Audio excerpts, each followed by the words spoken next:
Speech on Defense Day. Respected Principal, teachers, and my dear friends. Assalamu alaikum. Today, I am standing here to speak about a very important day in the history of Pakistan, Defense Day, celebrated on September 6th every year.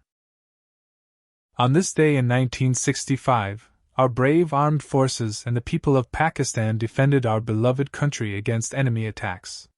India launched a sudden attack on Lahore and other areas, but our soldiers, with the help of Allah Almighty and the prayers of the nation, fought with great courage. Many young men sacrificed their lives to protect our homeland. They proved that Pakistan is strong, united, and will always remain safe, inshallah. Defense Day reminds us that freedom is not free, it comes with sacrifices. As students, our duty is not to fight with weapons, but to fight with knowledge, education, and discipline. We must become good citizens to serve Pakistan in the future.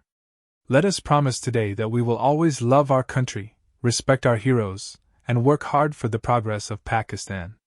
Pakistan Zindabad.